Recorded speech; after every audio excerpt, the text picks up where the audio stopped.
Muy bien, empezamos con la clase de mecanismo de trabajo de parto.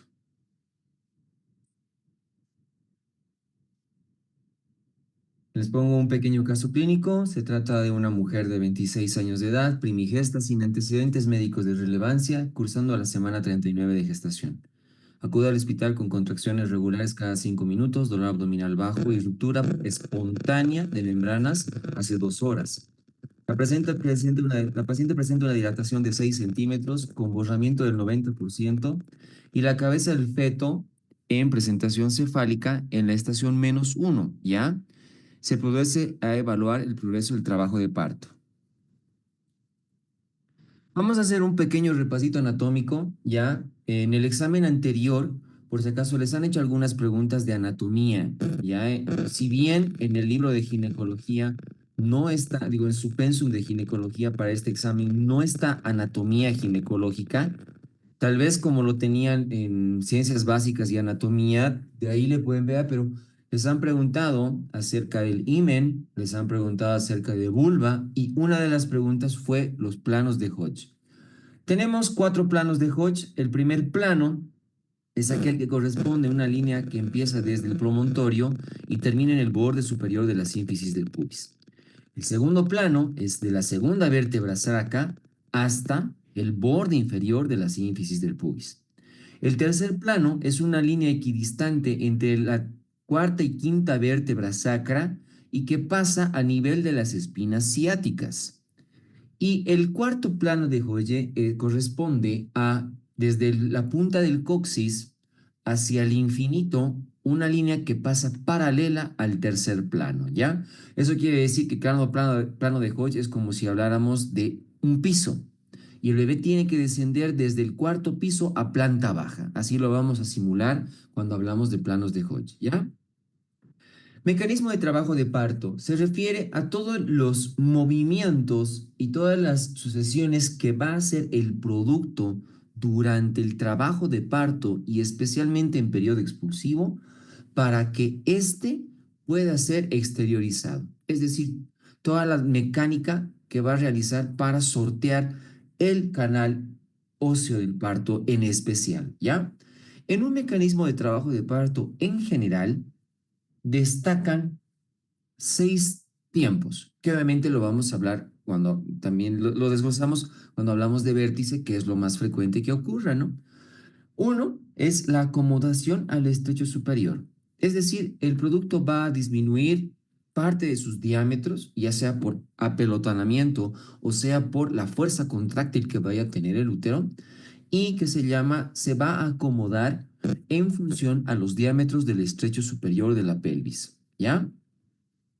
Luego se va a producir el encaje y el descenso. Este encaje y descenso, dependiendo de la presentación que se tenga, ¿ya?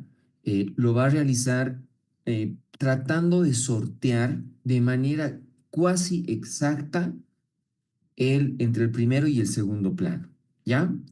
Luego se presenta la rotación intrapélvica o también que se llama denominada rotación interna, en la cual por lo general el punto toconómico que tenga la presentación, ya pueden haber puntos toconómicos, 4 en la cabeza, uno en el hombro y uno en la presentación podálica, ya.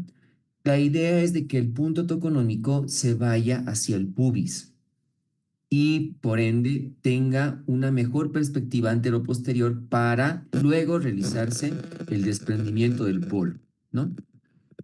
El desprendimiento por lo general lo hace con un movimiento de cornuaje, ¿ya? Un movimiento de vaivén hacia la expulsión.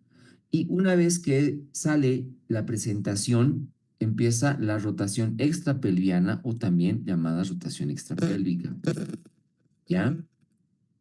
Este se produce un movimiento de restitución, de modo de que va a tratar de orientarse el producto al mismo lugar donde se había orientado de manera inicial, ¿no? Para eso es la rotación extrapélvica. Y por último, termina con la expulsión. En una presentación cefálica y de punto toconómico de vértice, cuando se refiere a vértice, estamos hablando del occipucio. Este es un punto toconómico, ¿ya? Tenemos otro punto toconómico que es el bregma, ¿ya?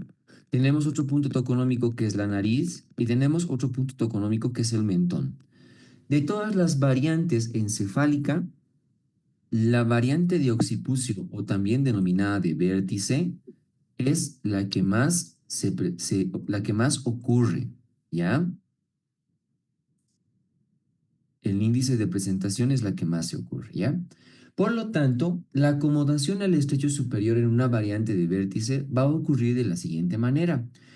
La presentación va a disminuir sus diámetros.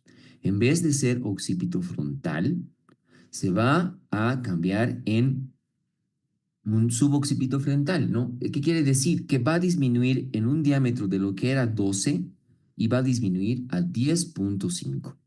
Su bibliografía que inclusive dice que algunas de las veces puede inclusive un poco más disminuir el diámetro a 9.5, que es el suboccipito bregmático. Pero esta medición no sería la suficiente como para un trabajo de parto, porque sabemos bastante bien que el diámetro oblicuo izquierdo justamente mide 10.5 y es lo que puede alcanzar a descender, ¿ya? Entonces, por lo general, una vez que el producto reduce sus diámetros, también va a presentar una orientación de todos los diámetros del estrecho superior de la pelvis. Eso lo vamos a ver en una diapositiva en rotación interna. Por lo general, el producto se orienta hacia el lado izquierdo, porque es 0.5 centímetros más que el diámetro oblicuo derecho. Por eso es que prefiere orientarse en este lado, ¿ya? Nosotros, ¿cómo podemos hacer el diagnóstico de del primer mecanismo del trabajo de parto?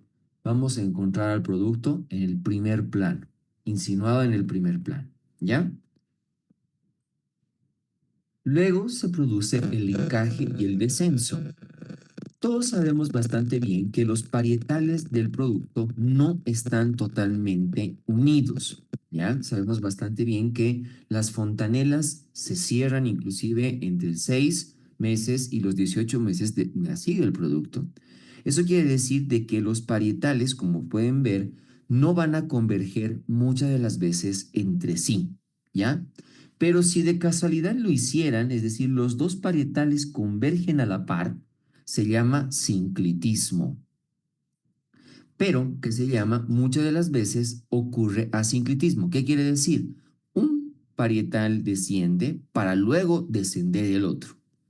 Desde el punto de vista fisiológico, se denomina que el asinclitismo posterior es una variante fisiológica, ¿ya?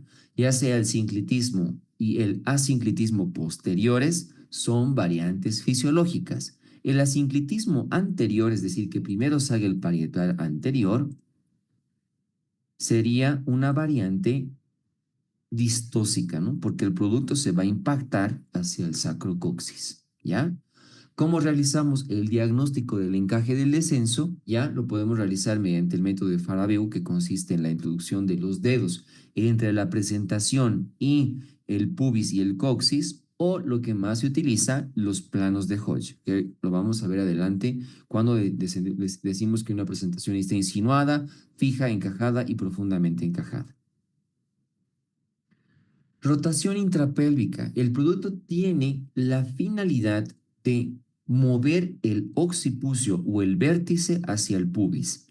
Este esquema es como si viéramos a la paciente en posición ginecológica, por si acaso, ¿no? Por eso es que las variantes izquierdas aparecen hacia su lado derecho, ¿ya? Por lo general, como yo les había dicho en la orientación al estrecho superior en el primer tiempo, el producto le gusta orientarse a este lado. O sea, si ustedes quieren hacer la analogía como si ustedes estuvieran con un embarazo y el producto se estuviera orientando, eso quiere decir que tienen que llevarlo a este lado. Vuelvo a recalcar, el dibujo es como si estuviéramos viendo a la paciente en posición ginecológica, es decir, en un espejo. El producto se va a orientar por lo general en este diámetro, porque mide 0.5 más que este diámetro, y el producto, una vez que está orientado en occipito ilíaca izquierda anterior, tiene que rotar hacia el pubis y esto lo consigue con 45 grados. Si se orientara de manera transversa, tiene que rotar 90 grados. Y las variantes posteriores tienen que rotar 135 grados. Por lo general, las izquierdas son más frecuentes que las derechas, ¿ya?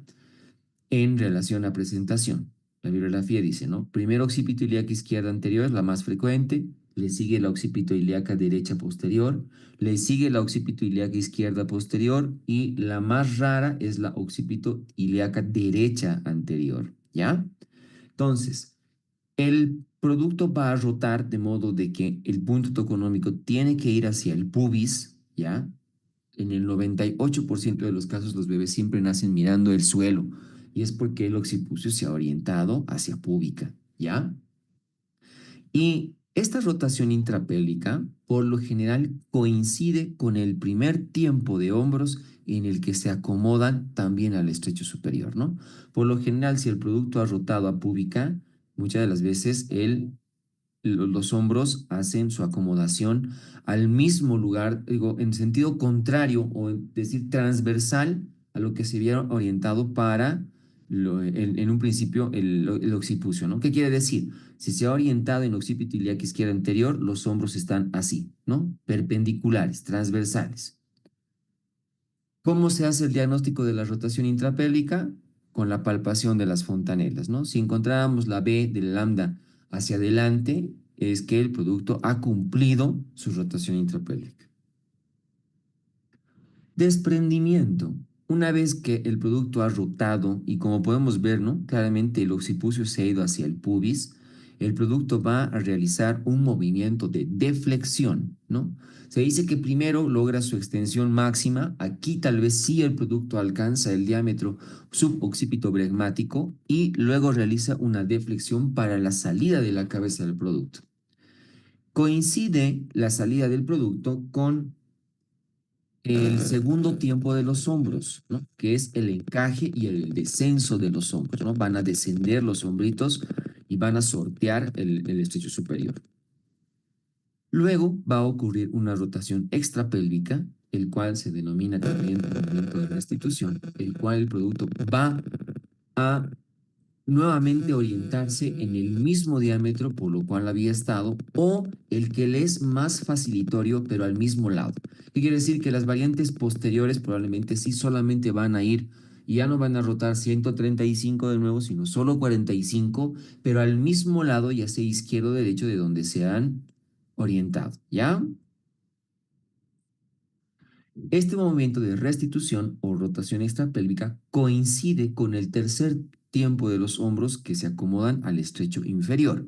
Por lo general, un hombro se va a orientar hacia la sínfisis del pubis y el otro hombro se va a orientar hacia el sacrocoxis. Por eso es que en el sexto tiempo concluyen con el desprendimiento de los hombros y concluyentemente con la salida de todo el producto. ¿Ya? En esto consiste el mecanismo de trabajo de parto. Son los 6 tiempos. Con el breve resumen vamos a comenzar a sus consultas. Ustedes ya conocen la hermenéutica de autores, ¿no?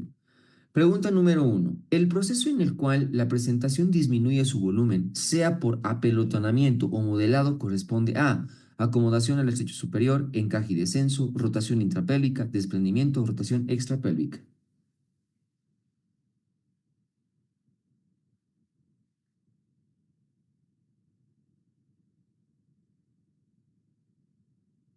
Recording in progress.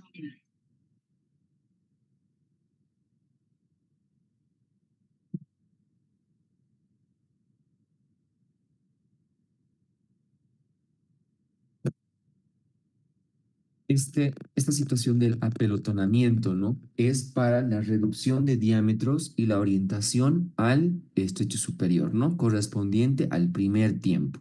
La respuesta es A.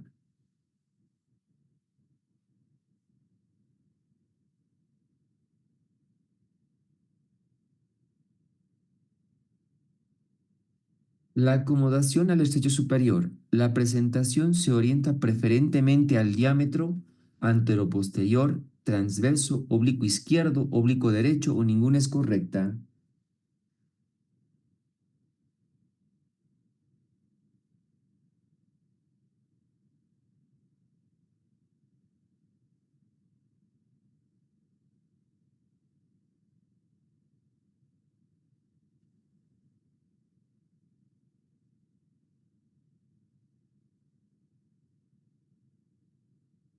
En el primer tiempo, por lo general, la mayor parte de las veces se orienta en el diámetro oblicuo izquierdo, ¿ya?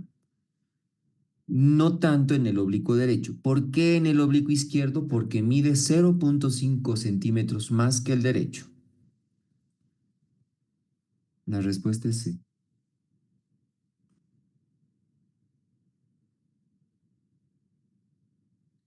La actividad de flexión de la extremidad cefálica impreso en el feto por las ondas contráctiles obedece a un mecanismo denominado ley de Pascal, teoría de Schlein, ley de Payot, ley de palancas o ninguno.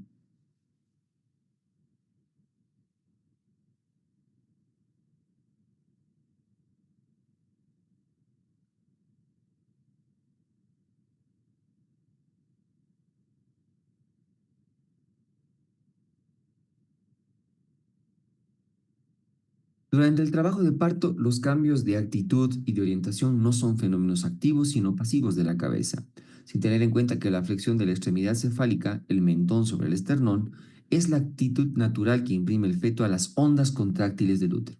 Para algunos autores consiste de hecho en que obedece al mecanismo ley de palancas, ¿no? O en este caso serían brazos desiguales.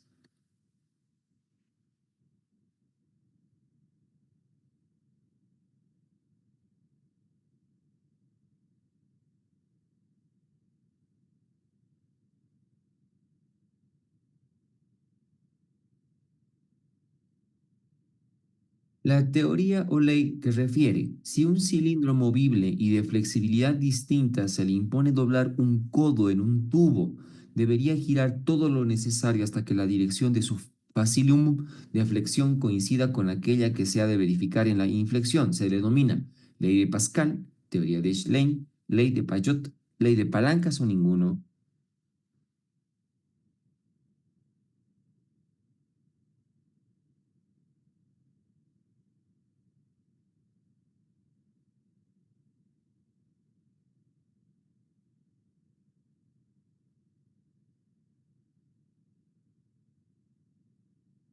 Teoría de Schlein dice, ¿no? Se basa en las diferentes capacidades de la incurvación en las distintas regiones del cilindro fetal. A esto se le denomina facilum. La deflexión anteroposterior a nivel del cuello, las inflexiones laterales a nivel de los hombros y de las nalgas. La teoría define, si un cilindro movible y de flexibilidad distinta se le impone doblar un codo dentro de un tubo de la pelvis, deberá girar todo lo necesario hasta que la dirección de su facilimum de flexión coincida con aquella en la que se ha de verificar la inflexión, ¿no?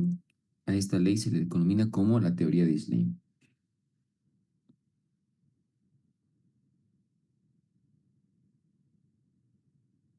En una variedad de vértice, el diámetro que se presenta en la orientación es el occipito frontal, suboccipito bregmático, bregmático frontal o ninguno.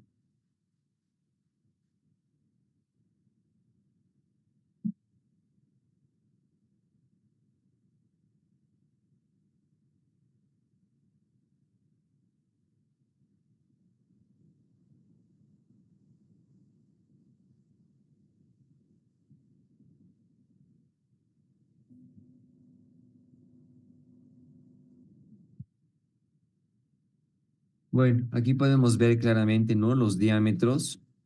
Pueden ver claramente que no. Del occipito a frontal son 12, para su fin inclusive 12,5. Y que el suboccipito frontal es el que mide menos, ¿no? 10,5. Entonces, es el que se presenta mayormente.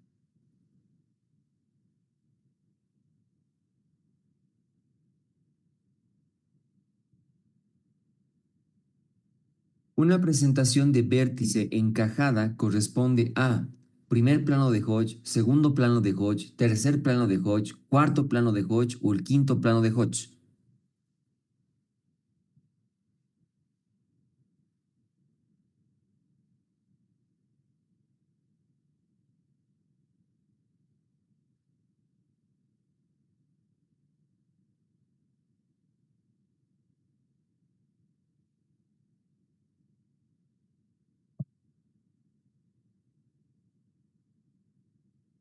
Aquí podemos ver, miren, una presentación está alta, no tiene relación ni con Farabeum ni con planos de Hodge. La presentación insinuada, es decir, de que está a contacto pero no tiene un grado de encajación, es el primer plano de Hodge. Está fija cuando es plano de Hodge. Está encajada en el tercer plano de Hodge y está profundamente encajada. No hay forma de poner un solo dedo en el cuarto plano de Hodge. Entonces, si dice encajada, es tercer plano de Hodge. Fija, segundo. Insinuada, primero. Profundamente encajada, cuarto plano.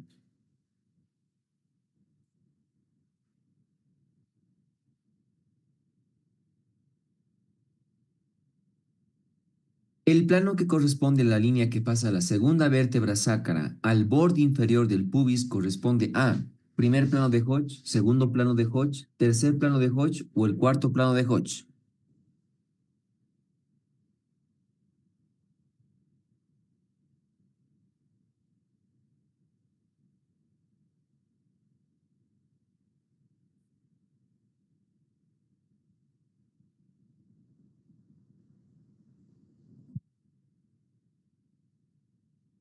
Aquí está, podemos ver claramente, ¿no? Primer plano, promontorio al borde superior de la sínfisis del pubis. Segundo plano, segunda vértebra sacra, borde inferior del pubis. Tercer plano, equidistante entre la cuarta y quinta vértebra sacra que pasa por las espinas. Cuarto plano, del coxis al infinito, paralelo al tercero. La respuesta es segundo acá.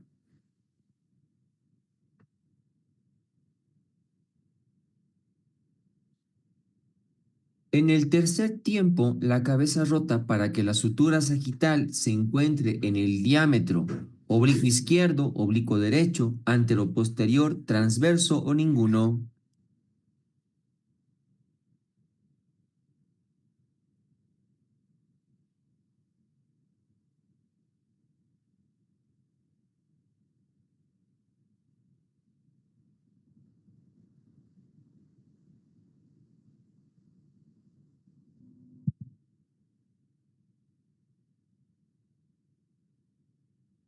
Cuando rota, vuelvo a recalcarles, la finalidad es que el occipucio se vaya al pubis, ¿no? Eso quiere decir que ahora va a adoptar este diámetro, el anteroposterior, ya sea tanto en variantes púbicas como en variantes sacras, igual tiene que ser el diámetro anteroposterior. 98% de los casos acá, 2% de los casos acá. Rara vez es que el producto nazca mirando al cielo, entre comillas, siempre mirando al suelo, pero es porque es anteroposterior. Cuando es rotación interna, tercer tiempo se va a anteroposterior.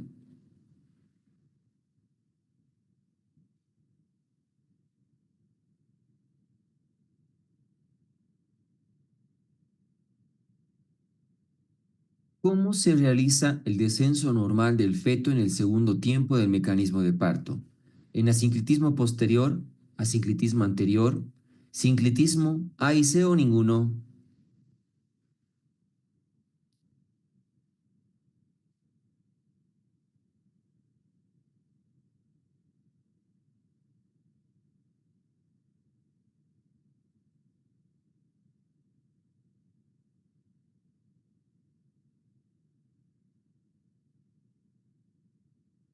Aquí podemos ver, ¿no?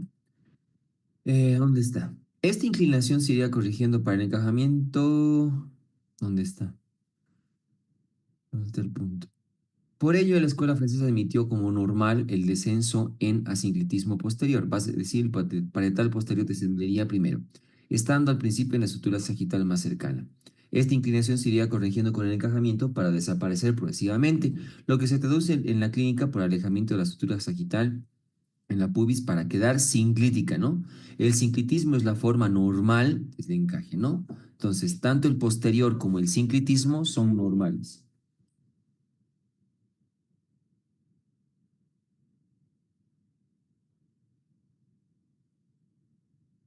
Si les dijera anormal, sería el sinclitismo anterior, por si acaso.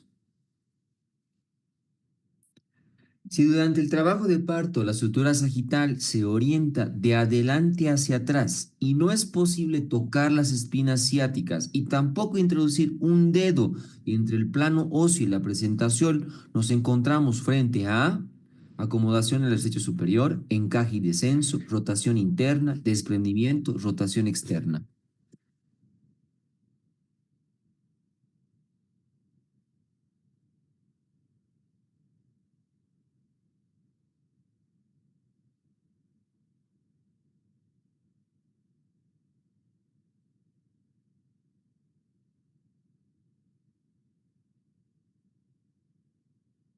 Cumplida la rotación interna, es decir, tercer tiempo, la sutura sagital tiene una dirección de adelante hacia atrás. Aquí prácticamente nos está diciendo que si se ha ido a una orientación antero-posterior, lo más probable es que es tercer tiempo.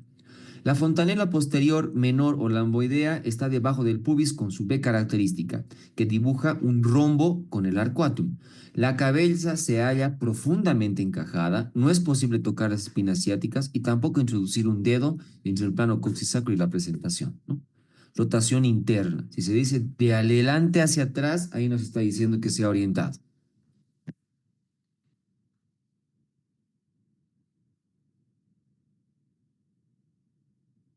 La maniobra de Leopold que evalúa el grado de encajamiento. Primera, segunda, tercera, cuarta o ninguna.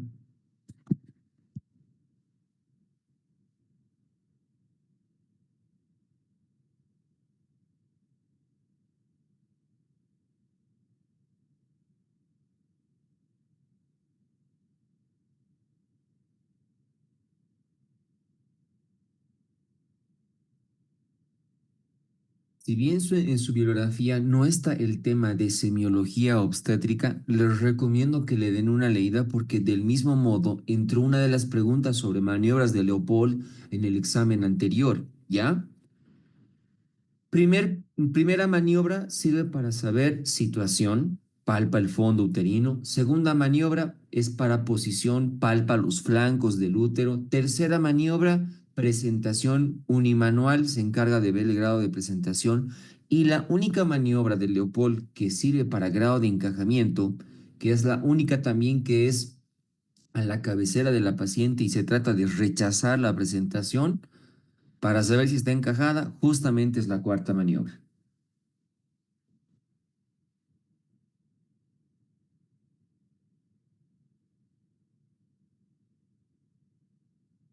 El cuarto tiempo del mecanismo de trabajo de parto se asocia al siguiente tiempo de hombros. Acomodación al estrecho superior de hombros, encaje y descenso de hombros, rotación interna de hombros, desprendimiento de hombros o rotación externa de hombros.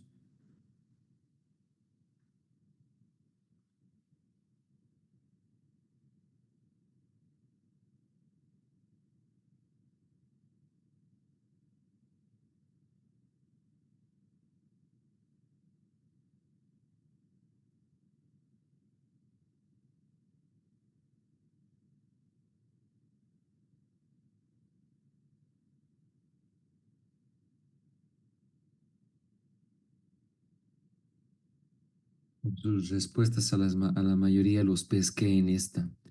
El cuarto tiempo es desprendimiento de la cabeza, solo de la cabeza. La cabeza no sale con los hombros que acabamos de estudiar. Se asocia con el segundo tiempo del parto de los hombros, es decir, encajamiento y descenso del diámetro oblicuo opuesto al que encajó la cabeza.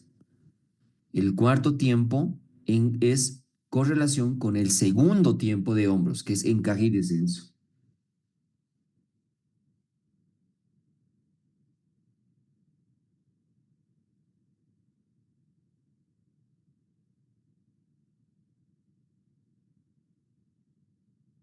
La anomalía de desprendimiento en occipito sacra se presenta en el tiempo primero, segundo, tercero, cuarto o quinto tiempo.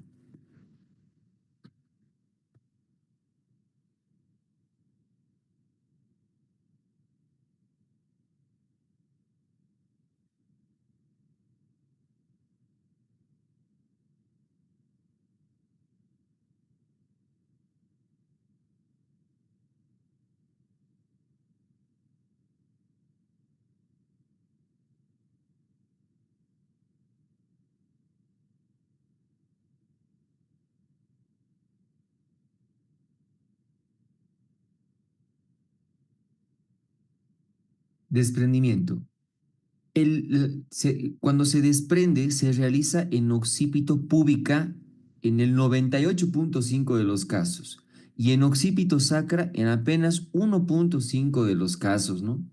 En estos momentos saber bien si lo que se encuentra hacia adelante es la fontanela anterior o posterior, ya que un desprendimiento es distinto en una variante occipito púbica que en una occipito sacra, ¿no? Si estamos hablando de desprendimiento, cuarto tiempo. Aquí la respuestita no la he puesto, perdón.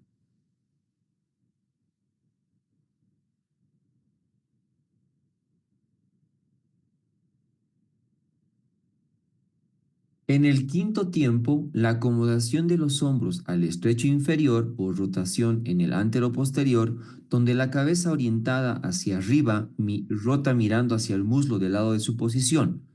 Esta rotación externa se denomina movimiento de escamotaje, movimiento de flexión, movimiento de restitución, movimiento de debajo de campana o ninguno.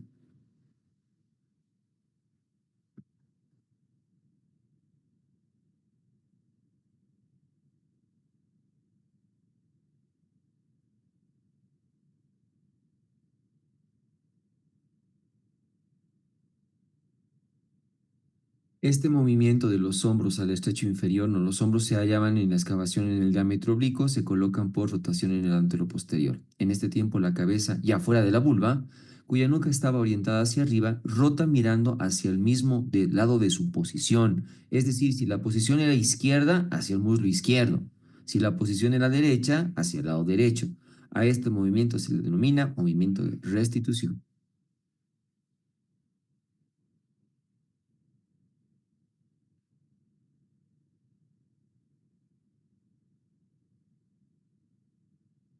Las variantes posteriores deben recorrer más de 3/8 de circunferencia en el tercer tiempo del mecanismo del trabajo de parto.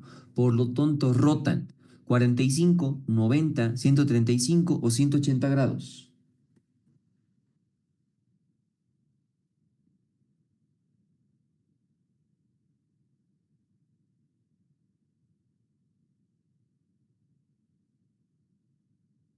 Las dos últimas preguntitas fáciles, ¿no? Las variantes anteriores rotan 45, las variantes transversas 90 y las variantes posteriores rotan 135 grados.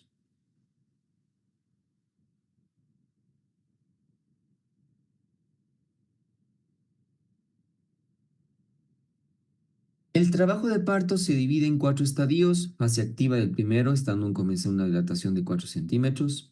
La duración normal del trabajo de parto en primíparas en fase estadio primario puede durar hasta 6 horas y en multíparas generalmente es más corta. Los mecanismos cardinales del parto recuerda los movimientos fetales durante el parto: encajamiento, descenso, flexión, rotación interna, extensión, rotación externa, restitución y expulsión.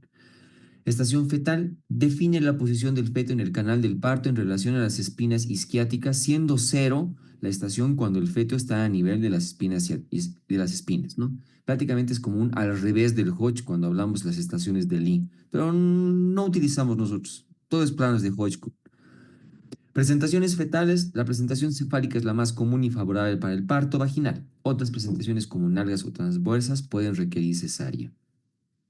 Rotación interna y externa es la clave para el éxito del parto, que la cabeza fetal gire para alinear el diámetro más largo con el eje del canal del parto durante la rotación interna y externa. Uso de parto instrumental. Conoce cuándo se utilizan los instrumentos como forceps y ventosas, especialmente en los casos de partos prolongados o sufrimiento fetal. Contracciones uterinas efectivas. Las contracciones durante la fase activa deben ocurrir cada 2 a 3 minutos durante 60 y 90 segundos y de ser de intensidad moderada a fuerte. Episiotomía se utiliza para facilitar el paso del bebé en los casos específicos, pero debe ser considerado con cuidado para evitar complicaciones como desgarros perineales severos. Rupturas de membranas pueden ser espontáneas o artificiales y señalar el inicio del trabajo de parto activo. Sin embargo, si no ocurre progresión durante la ruptura, se puede considerar una inducción. Sufrimiento fetal monitorea signos de sufrimiento fetal como desaceleraciones variables o tardías en la frecuencia cardíaca fetal que podrían indicar la necesidad de una intervención urgente. Segundo estadio del parto, la duración de este estadio es más corta en multíparas y puede prolongarse en primíparas, pero no debe exceder las 3 horas en primíparas o las 2 horas en multíparas. Tercer estadio del parto, recuerda la importancia de la expulsión completa de la placenta para evitar complicaciones como hemorragia posparto.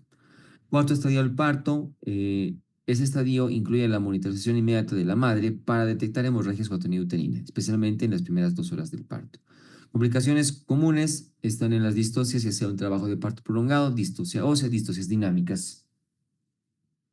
Aquí pueden sacar una fotito para sus flashcards y ustedes puedan resolver sus preguntitas.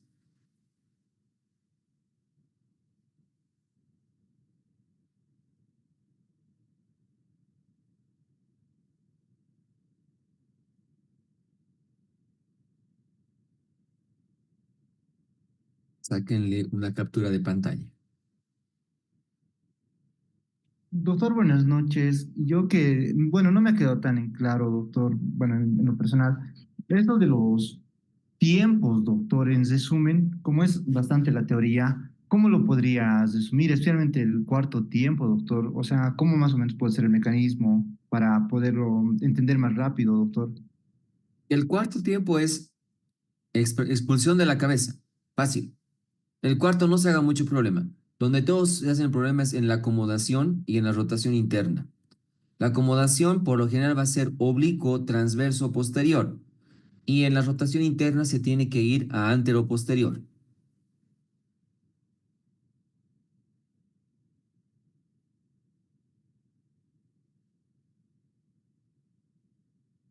Gracias, doctor. Espéreme. De todos modos, sáquenle un poquito a este flashcard, por favor, a esta captura de pantalla, a esta diapositiva.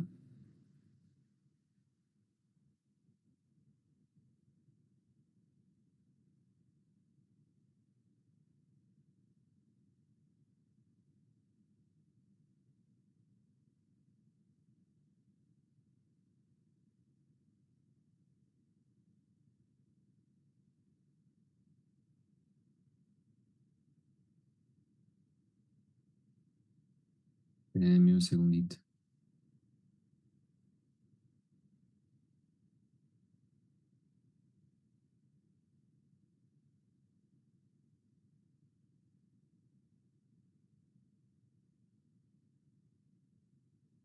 Bien. Son 6 mecanismos de trabajo de parto. En el primero, ¿ya? Que se llama el producto se va a orientar en uno de los diámetros más facilitorios en la pelvis. Vamos a imaginar que todo redondo es la pelvis, ¿entiende?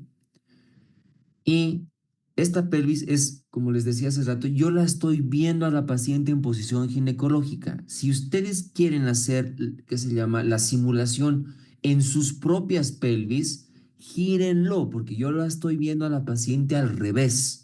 ¿Ya? Entonces, la izquierda de la paciente es mi derecha, justamente como lo estoy viendo en el mouse, y la izquierda de la paciente, digo, la derecha de la paciente es mi izquierda. ¿Ya? Pero si ustedes quieren hacer el ejemplo en sus pelvis, como si ustedes fueran un bebé, háganlo al revés.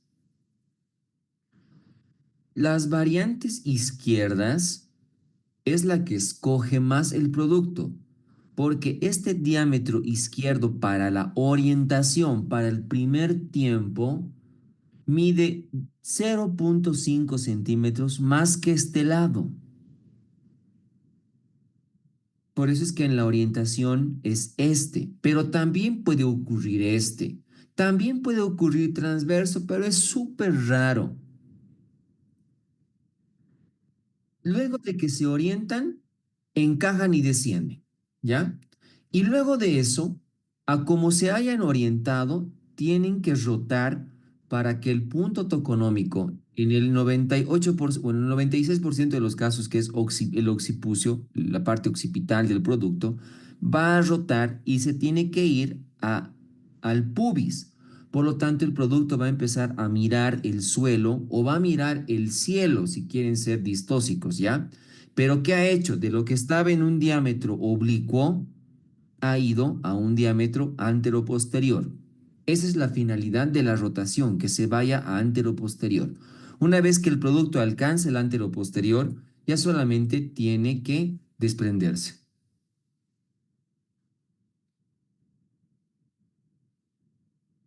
Gracias, doctor, se me ha quedado claro. Gracias por la Ya. imaginación. No, no se preocupe. Doctor, una pregunta. Su micrófono, doctora.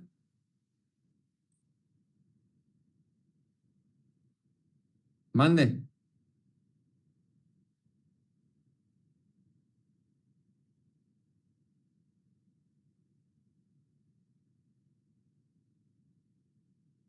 Pasaremos a las preguntas, ¿les parece? Después de esta clase más, porque si no la vamos a extender. Sí, doctor. Sí, doctor, gracias. Ya, va. Empezaremos, por favor, con este tema que es atención del parto. Caso clínico, una mujer de 32 años, su fórmula obstétrica es su tercer embarazo y ha tenido dos partos previos. Se presenta en el hospital en trabajo de parto a las 40 semanas de gestación. Su embarazo transcurrió sin complicaciones y en el control prenatal la paciente fue diagnosticada con anemia leve. Al momento del ingreso se encuentra en la segunda fase del trabajo de parto con una dilatación completa de 10 centímetros y el feto en presentación cefálica. El parto vaginal es asistido y se realiza la expulsión del feto sin una complicación. Pero se observa que, tras el alumbramiento, la paciente comienza con una hemorragia profusa. A pesar de la administración de oxitocina y masaje uterino, la hemorragia persiste. Se inspecciona el útero y se encuentra tonía uterina. El equipo médico administra misoprostol y realiza maniobras adicionales para controlar la hemorragia. La paciente responde parcialmente, pero se decide continuar con medidas más invasivas, incluyendo un taponamiento uterino como el balón de Bakri.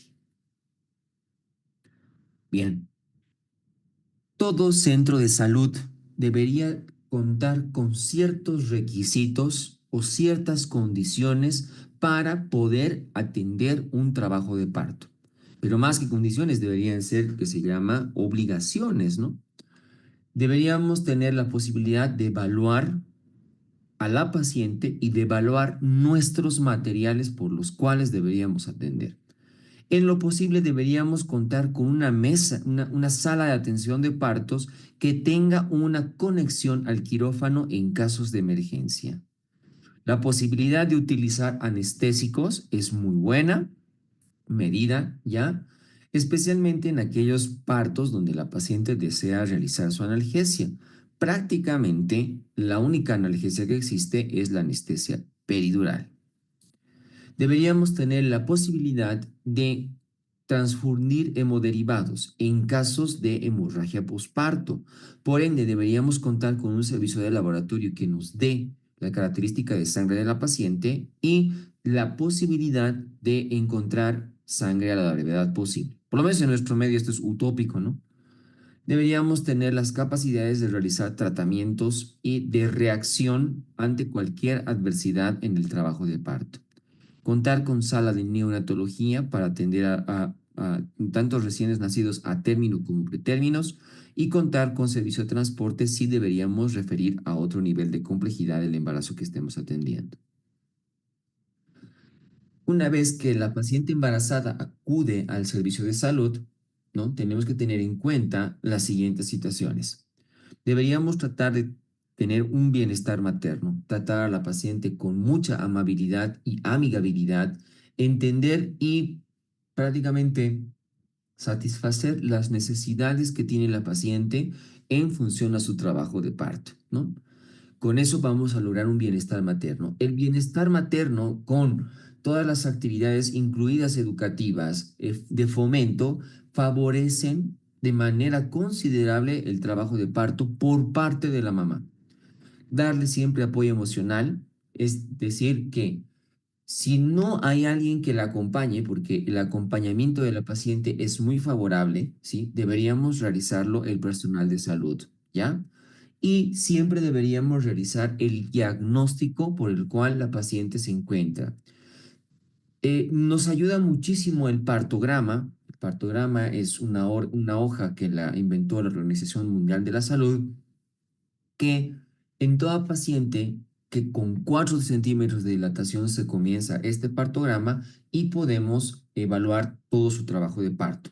Del mismo modo, diagnosticamos si la paciente tiene factores de riesgo que condicionen que esta paciente tenga un embarazo de alto riesgo. Y dentro de las actividades más importantes, además de la valoración de la frecuencia cardíaca fetal del producto, es el tacto vaginal. En el tacto vaginal, el tacto tiene que ser lo más minucioso posible para tratar de evitar hacerle tactos a repetición. En el tacto vaginal lo que valoramos es la consistencia de todo el periné, es decir, el canal blando del parto, la musculatura, la vulva, la vagina. Vamos a valorar evidentemente el cuello del útero. Es parte fundamental. Ya habíamos visto en Score de Bishop la clase pasada que el cuello del útero es lo que prácticamente está bien claro en función a los fenómenos pasivos. La cúpula vaginal, cómo está su relación con el cuello del útero, si las bolsas están íntegras o están rotas, la presentación del producto, si hay procidencia, ¿qué es procidencia? Salida del cordón umbilical. Valoramos un punto muy importante, pelvis ósea, ¿ya? Los huesos, donde no está en su bibliografía distocias, ¿no? Pero siempre valoramos 4 situaciones importantes en la pelvis ósea. No deberíamos tactar promontorio, no deberíamos tactar espinas ciáticas, no, la convexidad del sacro no debería haber, sino que debería ser cóncava y el ángulo subpubiano que tiene que ser menor a 90 grados. Y también deberíamos valorar el guante explorador si está con sangre o en algunos casos que esté de color verduzco que simula la presencia de meconio. En el primer periodo del parto, es decir, en el borramiento y dilatación, las medidas que deberíamos realizar como personal de salud deberían ser control de las constantes vitales, presión arterial, frecuencia cardíaca, temperatura y saturación de oxígeno. En el mejor de los casos, siempre deberíamos controlar, pero con tal de que sea presión arterial y frecuencia cardíaca, estamos muy bien y temperatura, ¿ya? Posición materna. La paciente durante el trabajo de parto, debido a la contracción y modificaciones cervicales, va a presentar indudablemente dolor. Podemos pedir a la paciente que pueda ambular, es decir, que pueda caminar. El que camine va a ayudar y va a cortar un poco el tiempo del primer periodo del parto. Pero dice su bibliografía que es muy posible que vaya a sentir un tanto más de dolor. Las posiciones que disminuyen el dolor serían las que están semisentada o la que es del decúbito lateral izquierdo, que es del efecto Poseiro, ¿sí? Y lo que siempre deberíamos realizar en el periodo de dilatación y borramiento es un monitoreo fetal, es decir, una cardiotocografía fetal, como habíamos visto en la clase pasada. Aquí podemos ver claramente, ¿no? Las frecuencias, la duración de las contracciones uterinas en un trabajo de parto inicial van a ir aumentando conforme va pasando el tiempo. La frecuencia de las contracciones uterinas también va aumentando. Aquí vemos todo lo que es anormal, ¿no? Mayor a 7 contracciones de sonografía, una duración de 50 segundos en duración, la contracción es anormal, ¿ya? Tanto que se llama con los métodos de registro. Vuelvo a recalcar, el partograma es el mejor método para valorar cómo evoluciona conforme pasa el tiempo el trabajo de parto. Las pacientes primigestas, desde su primer embarazo, dilatan a una razón de 1.2 centímetros por hora. Las multíparas dilatan a una razón de 1.5 centímetros por hora. Es decir, la multípara, el hecho de que haya tenido embarazos y de partos previos, va a hacer de que ese embarazo también sea más rápido, ¿sí?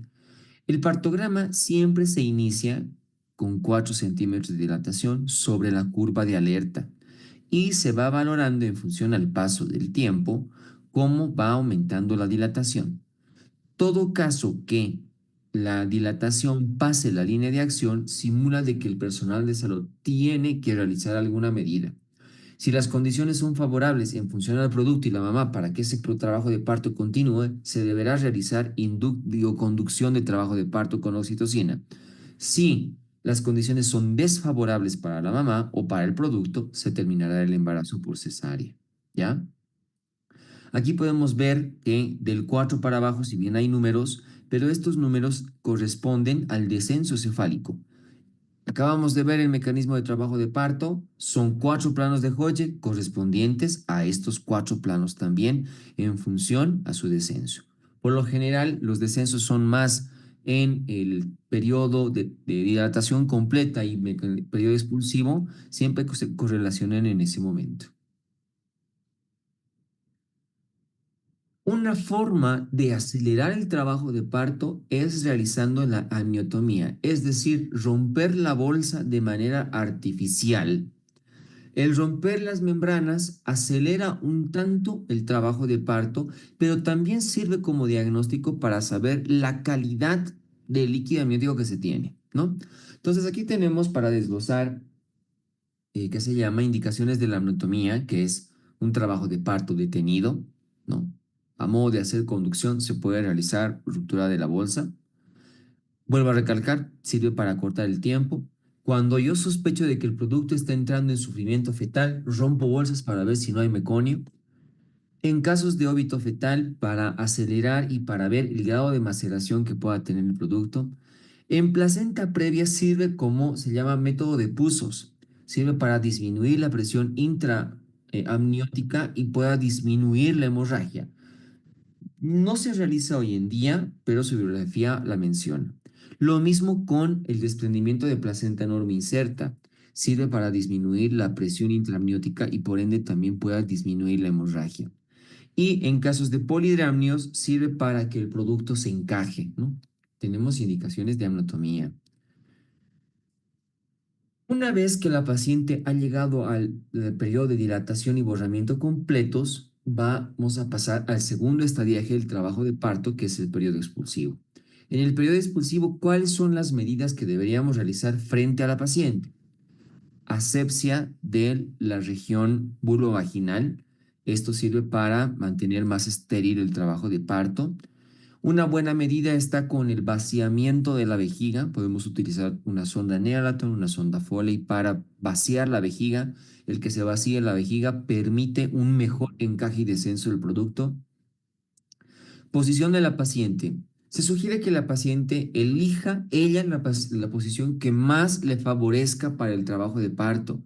La bibliografía dice que la posición para el periodo expulsivo del trabajo de parto y que sea menos doloroso y más facilitorio y que pueda controlar la paciente es el semisentada, ¿no? Es aquella que está la paciente similar de rodillas, como en semicuclillas. Esa es la posición más favorable para la paciente, pero la mayor parte de las veces lo hacemos nosotros en posición ginecológica o lidotómica.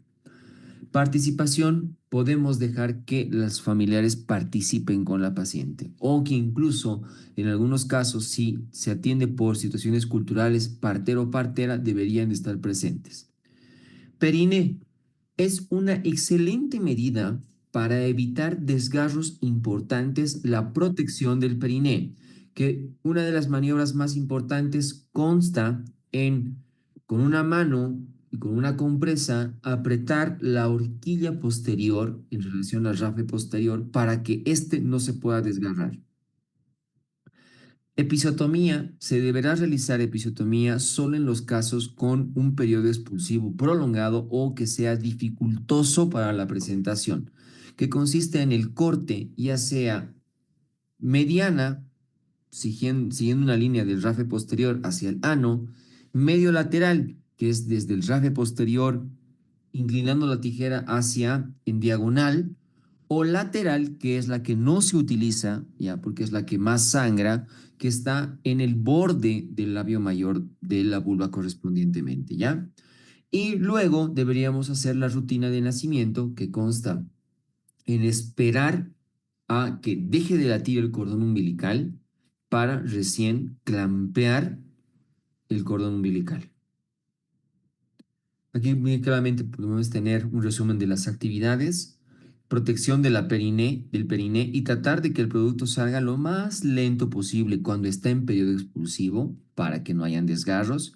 Tenemos los ejemplos de las episiotomías media, medio lateral, lateral y cuando encontramos el periodo expulsivo, aquí podemos ver Una vez que el producto ha hecho el movimiento de restitución, por lo general solamente facilitamos la expulsión de los hombros, traccionando para que salga el hombro anterior, luego sale el hombro posterior y por ende sale todo el producto. En función a la ligadura de cordón umbilical, aquí podemos ver las indicaciones para hacer una ligadura tardía. Cuando no hay hemorragia materna, debemos hacer ligadura tardía, que debe ser entre 3 a 5 minutos. Cuando no hay datos para ictericia neonatal, además que la ligadura tardía favorece la no ictericia neonatal, favorece la no hemorragia y favorece el no quejido neonatal, ¿no? Deberíamos estar a favor de la ligadura tardía, que se llama una ligadura hipertardía, va a producir hiperviscosidad sanguínea, solamente de 3 a 5, basto, estamos muy bien, o hasta que deje de latir el cordón, y no habría datos de dificultad respiratoria en el producto, tenemos que hacer ligadura tardía. ¿En qué casos deberíamos hacer una ligadura precoz, es decir, antes de 3 minutos? Cuando el producto esté en asfixia, cuando el producto esté con una circular, atención para el producto que le produzca asfixia, en embarazos gemelares y en madres RH negativas sensibilizadas. Son las únicas indicaciones para realizar una ligadura precoz del cordón umbilical. El tercer periodo del parto es el alumbramiento. El alumbramiento consta de 4 tiempos, en el cual es el desprendimiento per se de la placenta, desprendimiento posterior de las membranas. Una vez que todas las membranas y la placenta han sido desprendidas totalmente, van a descender y posteriormente se produce la expulsión, ¿no? El desprendimiento de la placenta es por, ¿qué se llama? Acción de las nuevas contracciones uterinas que ocurren una vez que ha salido el producto, ¿sí? Ese es el mecanismo principal por el cual se desprende. Luego se forma un hematoma interútero placentario, el cual por el peso hace que haya un plano de desprendimiento y se pueda desprender totalmente la placenta. El espacio de tiempo en el cual empieza las contracciones uterinas después del parto, propiamente dicho, es decir, la expulsión del producto, hasta la salida de la placenta se le denomina tiempo corporal, que dependiendo de la variante que hemos hecho para el alumbramiento, va a tardar más. Se dice que un alumbramiento sin que sea activo o dirigido, es decir, espontáneo, puede tardar entre 10 minutos hasta 30 minutos. Un tiempo corporal dirigido va a tardar entre 5 a 10 minutos, es decir, en el cual nosotros facilitamos la expulsión de la placenta, y en un alumbramiento activo que consiste en la administración de oxitocina, tracción y contracción guiada del cordón umbilical y masaje uterino, sale mucho más rápido y en un tiempo corporal hasta de 5 minutos, ¿ya? Tenemos dos mecanismos de desprendimiento. Bowdelux-Schultz es aquel que sale en cara fetal, la placenta, ¿no? Aquí podemos ver prácticamente la salida del cordón umbilical. Y la de Bowdelux-Duncan es aquella que sale en cara materna, es decir, vemos los cotiledones al salir. Dentro de la evolución clínica, ¿no? Tenemos fenómenos subjetivos, que hay un pequeño reposo clínico de la paciente, donde una vez expulsado el producto va a sentir una relajación importante y una vez que empiecen de nuevo las contracciones van a ver que se llama de nuevo el dolor. Vamos a encontrar fenómenos subobjetivos ya, que es la modificación uterina. Una vez que sale el producto, el útero alcanza hasta más o menos el nivel de la cicatriz umbilical, vuelve a distenderse un poquito para una vez sale a la placenta, otra vez volver a nivel umbilical del útero, ¿ya? Vamos a encontrar signos de desprendimiento. Un signo de desprendimiento de la placenta es la hemorragia. Podemos hacer que se llame el signo de la pinza, el cual dejamos la pinza y la pinza desciende de manera espontánea conforme va descendiendo a la placenta. Podemos realizar el signo del pescador, que es una mano palpa el fondo del útero y otra mano empieza a jalar el cordón umbilical y ahí encontramos que se llama, si hay resistencia, la placenta todavía estuviera prendida y si no, la placenta estuviera ya exteriorizada, ¿ya? Dentro de la hemorragia se dice que en promedio, que se llama un trabajo de, un periodo de alumbramiento, una paciente embarazada pierde 300 mililitros de sangre, aproximadamente, ¿ya? y luego se forma el globo de seguridad de Pienaar que van a simular las 4 horas siguientes. Aquí tengo justamente las actividades que deberíamos realizar en el tercer periodo, que es el manejo activo del tercer periodo del parto o también llamado alumbramiento activo, que consiste en administración de oxitocina o en cuanto sale la cabeza o en cuanto sale el hombro o en cuanto sale el producto. El orden de los factores no altera el producto, que se llama tracción y contracción guiada del cordón umbilical y masaje uterino, ¿no? En eso consiste el manejo activo. También podemos hacer manejo expectante, que es esperar a que de manera espontánea se salga la placenta, o el manejo expectante con oxitóxico, solamente es la administración de oxitocina sin las otras dos maniobras. Con este pequeño resumen de atención de parto, vamos a ir a las preguntas. Aquí otra vez simulamos el caso clínico nuevamente. Mujer de 32 años, su tercer embarazo, ha tenido 2 partos previos, se presenta en el hospital en trabajo de parto a las 40 semanas de gestación. Su embarazo transcurrió sin complicaciones y en el control prenatal la paciente fue diagnosticada con anemia leve. Al momento del ingreso se encuentra en la segunda fase del trabajo de parto, con una dilatación completa de 10 centímetros y el feto en presentación cefálica. El parto vaginal es asistido y se realiza la expulsión del feto sin complicaciones, pero se observa que tras el alumbramiento la paciente comienza con una hemorragia profusa. A la administración de oxitocina y masaje uterino, la hemorragia persiste. Se inspecciona el útero y se encuentra atonía uterina. El equipo médico administra misoprostol y se realizan maniobras adicionales para controlar la hemorragia. La paciente responde parcialmente, pero se decide continuar con medidas más invasivas, incluyendo el taponamiento uterino con el balón de Bakri. ¿Cuál es la causa más común de hemorragia posparto en este caso?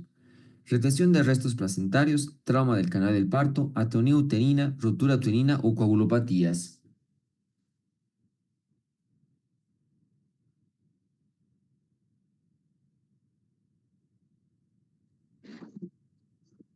Nunca me gusta esto.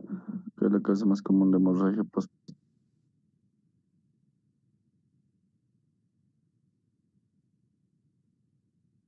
La hemorragia posparto tiene el mnemotécnico de las 4 Ts: tono, tejido, trauma y trombina. De estas 4 causas, el tono simula atonía uterina, tejido, restos placentarios, trauma, traumatismos del canal del parto y obviamente la trombina son defectos de coagulación. La más frecuente de estas 4, en el 85% de las veces, es en función al tono. De modo que esta paciente tenía atonía uterina, que no solo es en este caso, sino en la mayoría de los casos de embarazo. La causa más frecuente es atonía uterina. ¿Cuál es el manejo inicial recomendado para la atonía uterina? Masaje uterino y administración de oxitocina, histerectomía, transfusión de plaquetas, administración de antibióticos o exploración quirúrgica inmediata.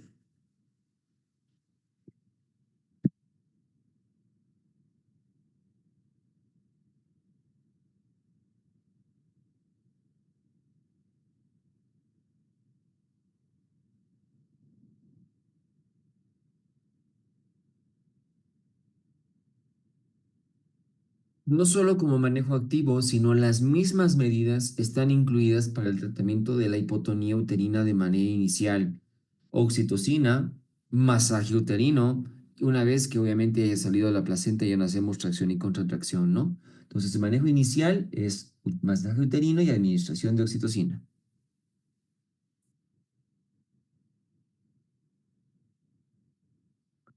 ¿Cuál es el objetivo principal del taponamiento uterino con balón de Bakri en este caso? Acelerar la expulsión de la placenta, mantener una perfusión uterina, prevenir la infección uterina, detener la hemorragia o preparar a la paciente para una histerectomía.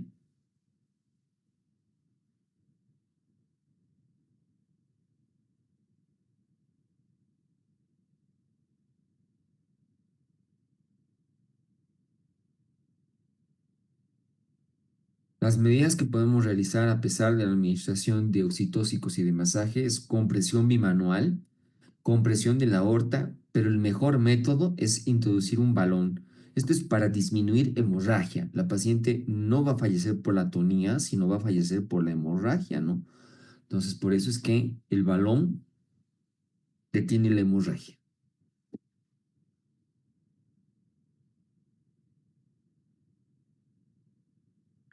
¿Cuál es la definición de hemorragia posparto según las guías obstétricas? Pérdida de más 500 mililitros después de un parto, pérdida de más de 200 después de un parto, pérdida de más de 1000 en una cesárea. ¿Ahí sí son correctas o ninguna?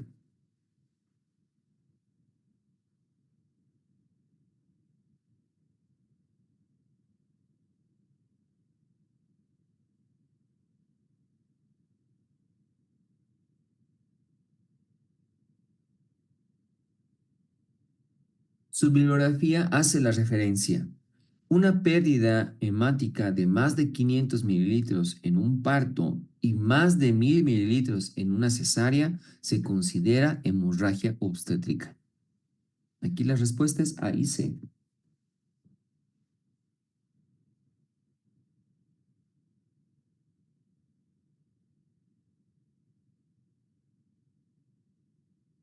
En relación al tacto vaginal, uno de los siguientes enunciados no es de ayuda.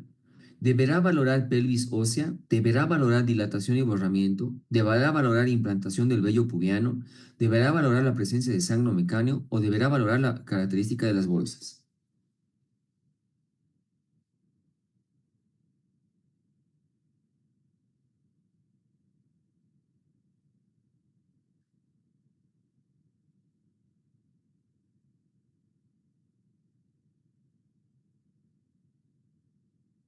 Una vez que hacemos tacto vaginal, deberá valorar la elasticidad de la vulva y la vagina, la situación y el grado de reblandecimiento y borramiento de dilatación del cuello del útero, grado de amplitud de la cúpula vaginal, segmento inferior, existencia de bolsas, caracteres de la presentación, prosidencias, caracteres de la pelvis ósea, entre comillas, signos de proporción o desproporción pélvico-fetal, la presencia de meconio, ¿no? Pero lo que no valoramos es la implantación del vello pubiano, no tiene relación.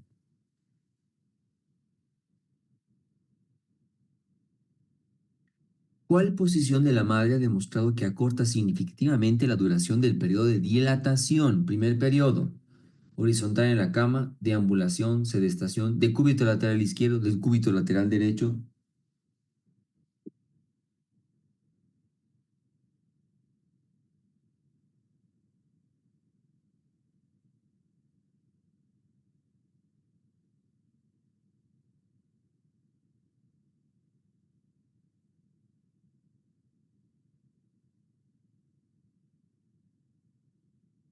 Posición de la madre y duración del parto. Además de modificar parámetros cardiovasculares, como se ha visto arriba, la posición materna también influye sobre la duración del parto. Se ha demostrado que la deambulación comparada con la posición horizontal acorta significativamente la duración del periodo del primer periodo del parto, ¿no? Y la respuesta es deambulación. Su bibliografía dice deambulación, doctores. Sé que es ambulación, porque deambulación es caminar sin rumbo, ¿no? Eso que hacen los locos. Pero no vamos a entrar en temas de semántica con su bibliografía. Nada más acóplense a lo que dice la bibliografía.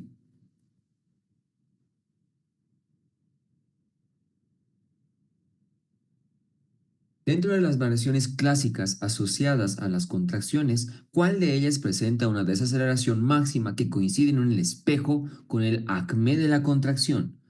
Dips tipo 1, dips tipo 2, dips funiculares, dips variables o todas.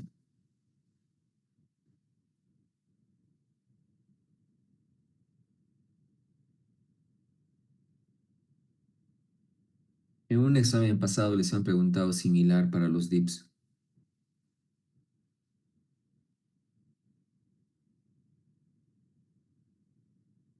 Bien, de este modo se auscultará o se registrará la frecuencia cardíaca fetal basal y las tres variaciones asociadas a las contracciones. Los dips tipo 1 o desaceleraciones precoces coinciden en el espejo del acme. Los dips tipo 2 o desaceleraciones tardías, ¿no? El valle de la caída ocurre durante el periodo de relajación con un decalaje respecto al acme de la contracción, es decir, de 20 a 40 segundos. Y los dips funiculares o desaceleraciones variables por compresión de cordón, y que se llama de difícil diferenciación clínica con los tipos 2, aunque en general la pérdida de latidos es mayor que en los dips 1, ¿no? Se coincide en un espejo con el acme, son Tipo 1.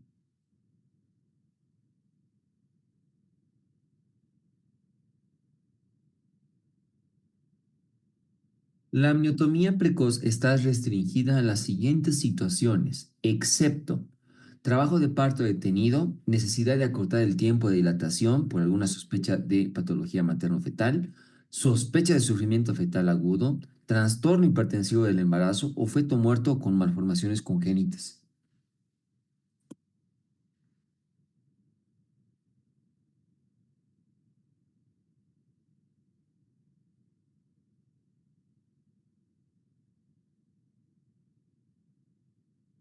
La amniotomía está indicable en las siguientes situaciones, ¿no? Está restringida, perdón. Trabajo de parto detenido diagnosticado preferentemente en el partograma y después de detectar una hipodinamia primaria o parto obstruido.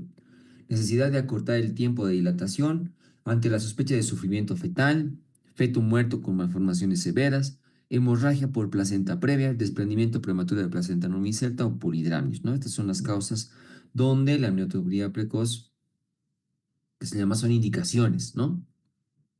Pero en trastorno hipertensivo del embarazo, no, no está indicado una amniotomía precoz.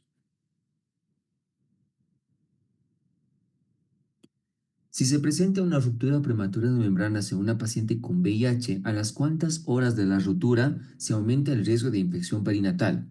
Luego de 1 hora, luego de 2 horas, 3 horas, 4 horas o ninguna es correcta.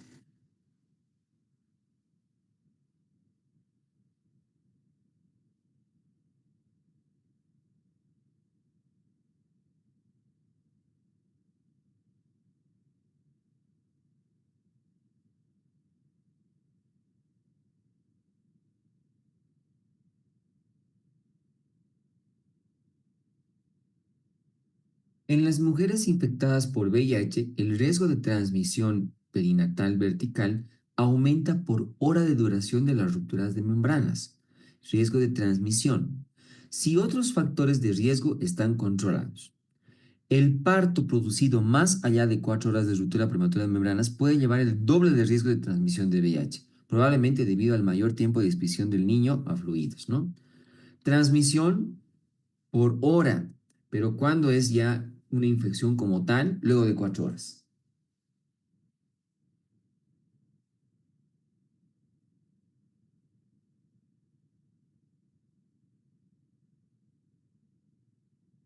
En un periodo expulsivo normal pueden utilizarse varias posiciones. ¿Cuál es la más recomendable? Litotomía, ginecológica, semisentada, sentada, de cuclillas.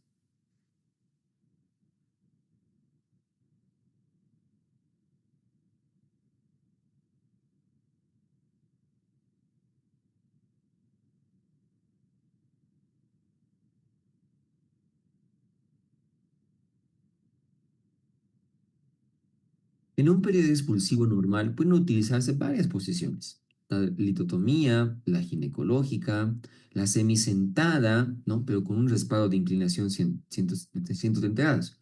La sentada, la de cuclillas. La más recomendable es la posición semisentada con las piernas y tobillos libres sin atar y los pies apoyados en dos plataformas, ¿no? Esta es la que es, además, la que le trae menos dolor a la paciente.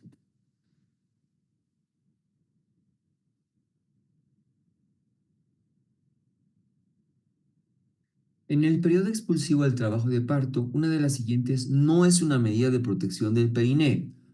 Avance en la presentación hasta el anillo vulvar, suspensión de los pujos, mano derecha sobre el periné, episiotomía medio lateral, lentitud en el desprendimiento.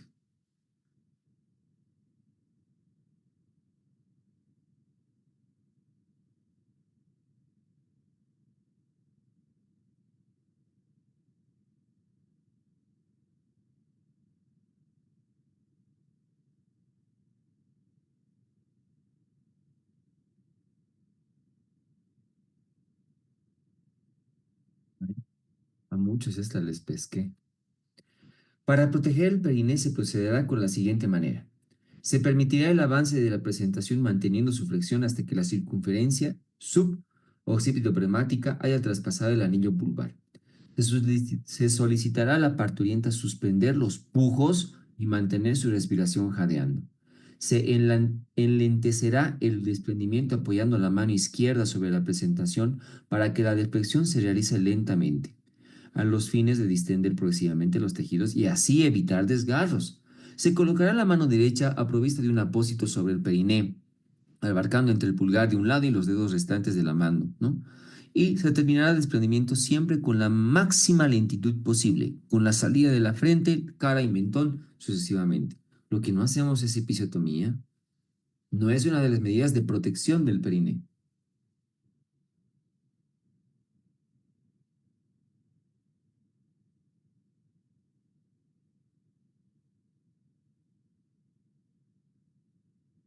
Es incorrecto en relación a la ligadura oportuna de cordón umbilical. Se debe realizar en todos los recién nacidos para prevenir hemorragias en las primeras horas de vida. El momento oportuno para proceder a la ligadura es el cese de las pulsaciones del cordón.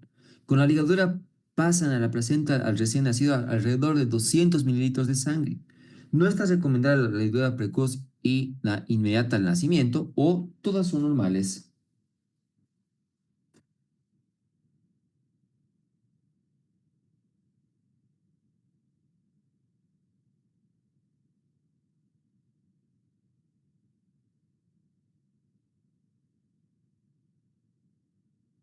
Ligadura oportuna del cordón umbilical se debe realizar en todos los recién nacidos con el objetivo de prevenir hemorragias en las primeras horas de vida. Para contribuir prevenir la anemia ferropénica del niño, el momento oportuno para proceder a la ligadura de las heces es el cese, perdón, de las pulsaciones, ¿no? Que un tiempo varía entre 1 a 3 minutos de nacimiento. El niño colocado en unos 20 centímetros por debajo del plano materno, esta es la manera más fisiológica para hacer la ligadura del cordón. Con esta ligadura oportuna o tardía, pasan de la placenta al recién nacido entre 80 y 100 mililitros de sangre. Esto representa para el niño un aporte adicional del 1/3 de su volemia antes de nacer, ¿no? Será 80 a 100, pero es harta sangre para el producto. Pero no pasa más de esto, ¿no? La respuesta que se llama incorrecta es la C.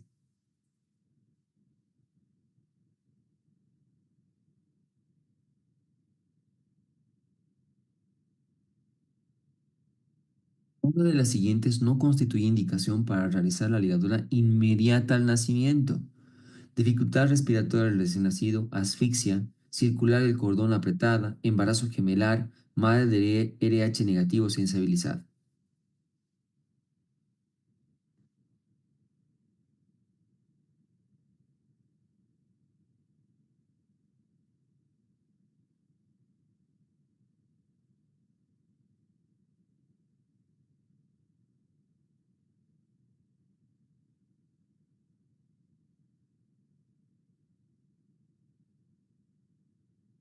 Las indicaciones para realizar la ligadura inmediata son asfixia al nacer, ¿no? Facilita las maniobras de reanimación, si se sospecha especialmente sufrimiento fetal, dice, ¿no? Circular del cordón apretada que produzca asfixia, en casos de embarazo gemelar o madres de RH negativo sensibilizadas, ¿no? Aquí la respuesta sí es A, perdón, no la marqué. No que haya solo dificultad respiratoria, ¿no?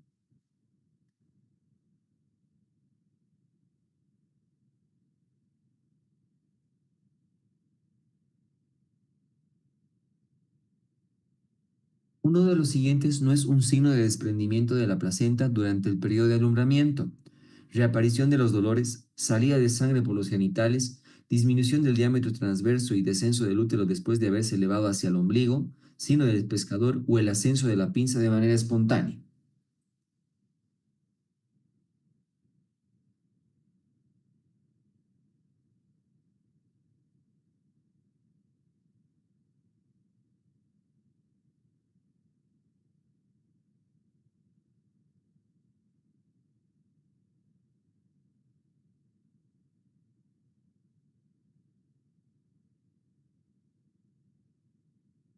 Una serie de signos espontáneos, unos y artificiales, otros denuncian el desprendimiento de la placenta, ¿no?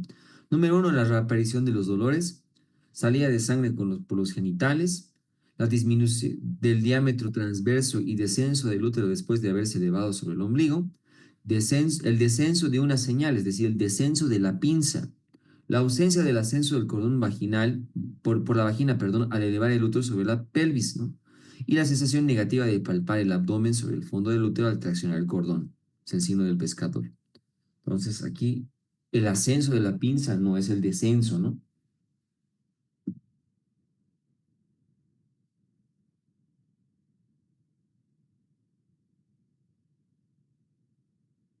La episiotomía que abarca de la comisura vulvar posterior y sigue trayecto diagonal en el periné es la mediana, medio lateral, lateral, anterior o ninguna es correcta.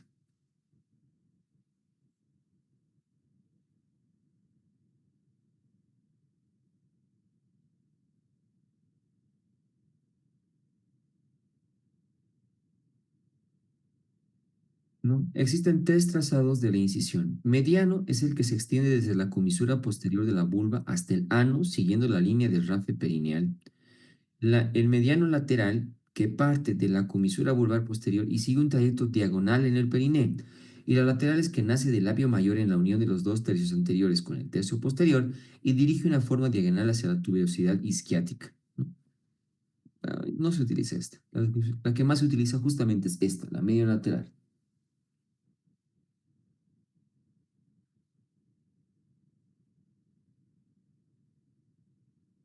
Forma parte del manejo activo del alumbramiento.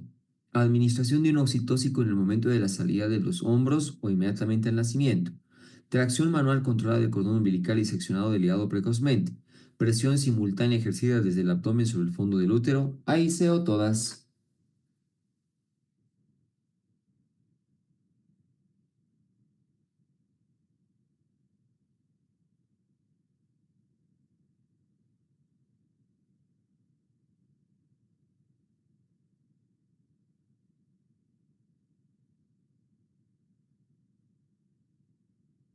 Pregunta sencilla, ¿no? Manejo activo consiste administración de oxitóxico en el momento de la salida de los hombros o al nacimiento, tracción controlada del cordón umbilical y presión simultánea ejercida sobre el abdomen, sobre el fondo uterino, es decir, masaje uterino, ¿no? Los tres forman parte del alumbramiento activo. Una de las siguientes no es una condición de la técnica de ligadura del cordón umbilical. Mantener al producto sobre la madre, no exprimir ni ordeñar el cordón umbilical, esperar el cese de latidos del cordón, seccionar con tijera estéril o verificar el ajuste de la ligadura.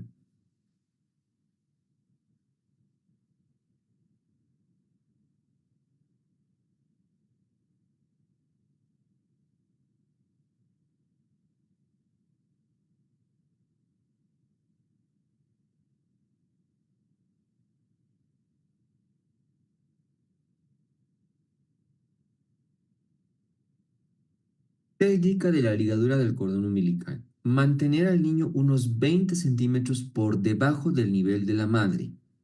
No realizar maniobras de flujo de sangre, es decir, no exprimir ni ordeñar. Una vez que cesan los latidos entre 1 minuto y medio y 3, colocar una pinza Kocher realizada a una distancia de 2 a 3 centímetros del ombligo para hacer la sección.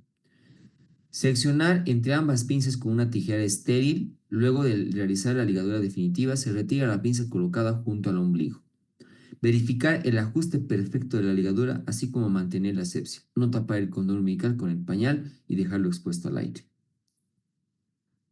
No mantenemos el producto encima de la mamá. Deberíamos realizarlo con el producto debajo.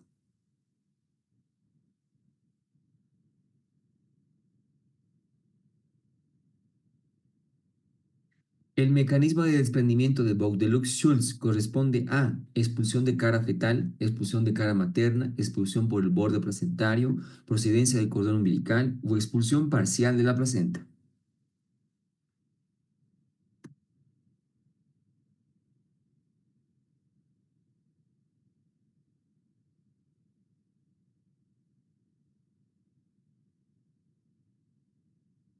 Facilita.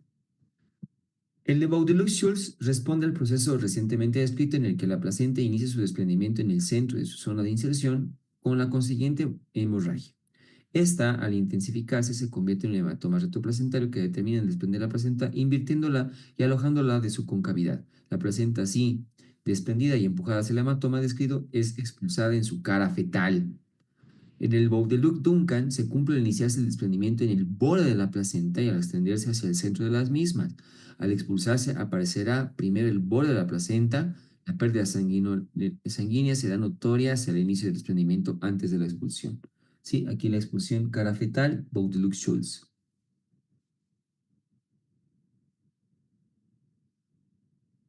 Durante el periodo de dilatación, si se encuentra en hipotensión cuando se adopta el decúbito dorsal, esto es debido a aumento de la resistencia periférica, disminución del retorno venoso, aumento del retorno venoso, todos o ninguno.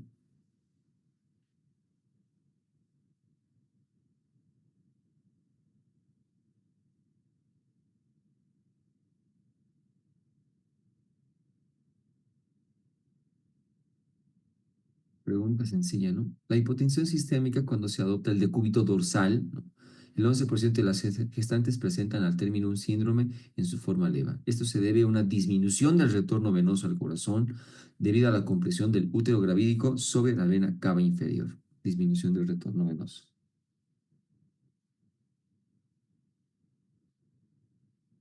¿Qué factor determina la velocidad del progreso del parto? La paridad de la mujer, el estado de la integridad de las membranas oculares, la posición que la madre adopta durante el periodo de dilatación, todos o ninguno.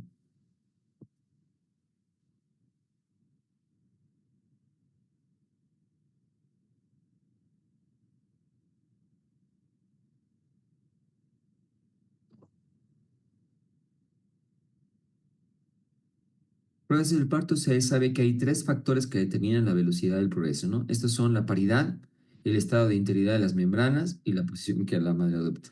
Preguntita súper fácil.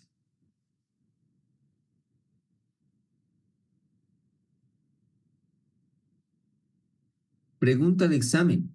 El partograma se inicia cuando la paciente ingresa a sala de partos, dilatación de 2 centímetros, en caso de RPM, dilatación de 4 o cuando se detiene la dilatación y el progreso del parto.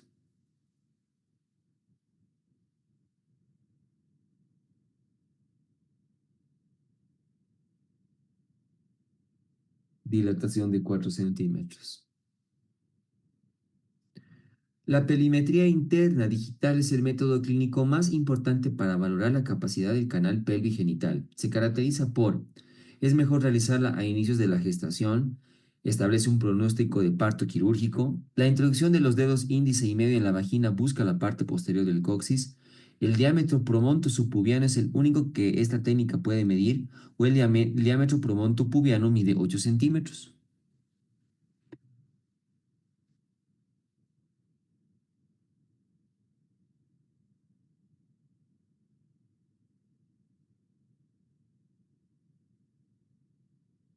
Y su respuesta era la D.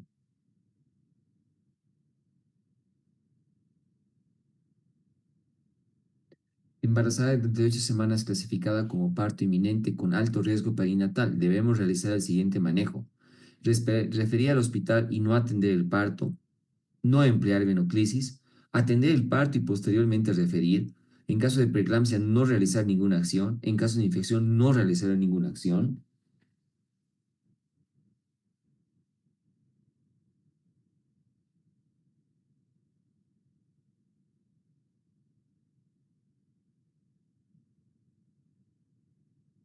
Sí, la respuesta era atender el parto y posteriormente referir. Puntos claves. Fases del trabajo de parto. Primera fase, dilatación. Segunda fase, expulsión. Tercera fase, alumbramiento. Cuarta fase, primeras horas del parto. Monitorización fetal. Frecuencia cardíaca fetal normal entre 110 a 160 latidos por minuto. Monitorización continua o intermitente para detectar bradicardia, taquicardia o desaceleraciones. Las desaceleraciones variables pueden indicar compresión del cordón umbilical y las desaceleraciones tardías sugieren insuficiencia uteroplacentaria. Uso del partograma es una herramienta esencial para el seguimiento de la producción del trabajo de parto. Permite identificar un trabajo de parto prolongado o una distocia. Manejo del dolor del parto, métodos farmacológicos, analgesia epidural, anestesia espinal u opioides sistémicos, y los no farmacológicos, técnicas de respiración, soporte emocional, hidroterapia y movimiento. La inducción del parto, indicaciones incluyen postérmino a las 42 semanas, preeclampsia, ruptura prematura de membranas, retardo del crecimiento intrauterino. Métodos incluyen prostaglandinas, oxitocinas o ruptura artificial de membranas, es decir, la anatomía. La escala de Bishop evalúa la madurez cervical y predice la probabilidad del éxito y la inducción del parto. Componentes incluyen dilatación cervical, borramiento, consistencia, posición del cuello uterino y estación del feto. Las complicaciones del trabajo de parto es una distocia, el parto que no progresa adecuadamente, generalmente por desproporción cefalopélvica o mala posición fetal. Prolapso del cordón umbilical, una urgencia obstétrica que requiere cesárea inmediata para evitar la hipoxia fetal. Ruptura uterina, riesgo aumentado en mujeres con cicatrices de uterinas cesáreas previas, ¿no? Cirugías anteriores. Manejo de parto instrumentado. Se utiliza forceps o ventosa obstétrica en la segunda etapa del parto si hay necesidades de acelerar el parto por razones maternos o fetales. Indicaciones claras y adecuadas. Preparación antes de realizar un parto instrumentado.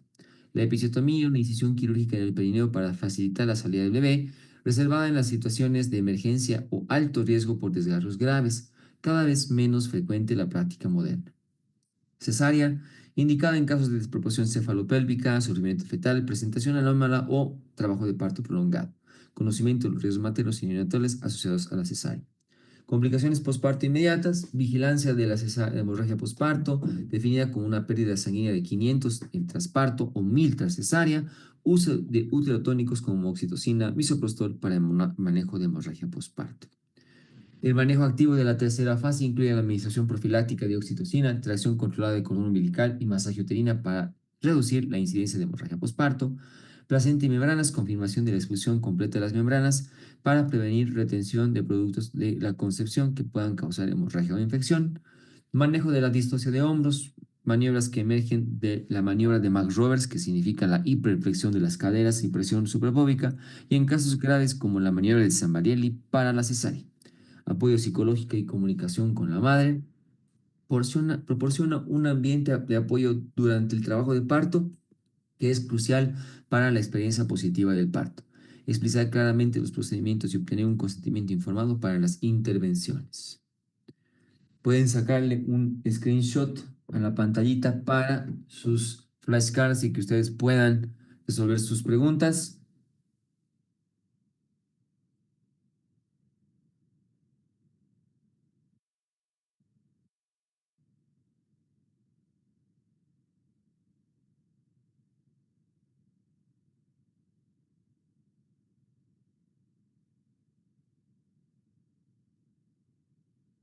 Acá también le pueden tomar a la segunda hojita la captura de pantalla.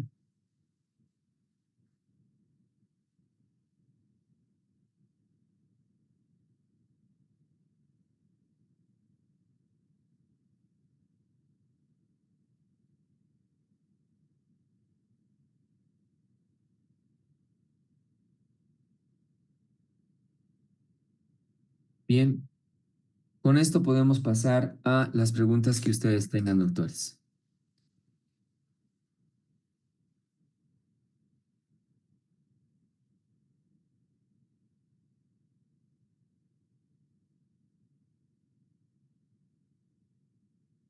Bueno, aquí me dicen si las clases pueden ser los sábados por la mañana. Tengo 2 semanas más con actividad de posgrado, doctor. Si todos estuvieran de acuerdo, yo después no me haría ningún problema, pero eso es para todos. Todos, en realidad, entre ustedes tendrían que discutir ello.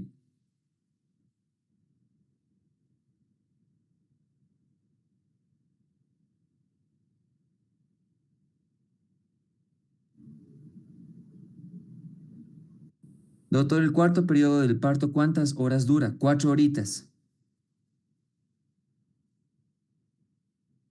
Y aquí hay justo posiciones encontradas entre la mañana y la noche.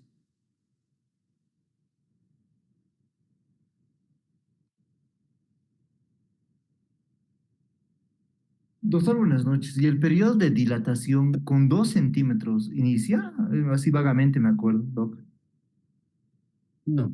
El partograma empieza con 4, pero su bibliografía dice que el periodo latente del trabajo de parto, es decir, ya empieza un trabajo de parto con 2.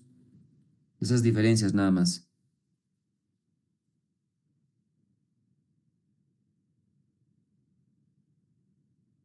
Bueno, dicen claramente que ya hubo votación y es de noche. Lo único que sí, en relación a la noche, por ejemplo, doctor, les puedo decir que el doctor Gastón me ha pedido que sea 19:30. Lo que si desean, puedo adelantarle media hora para que sea 19 horas.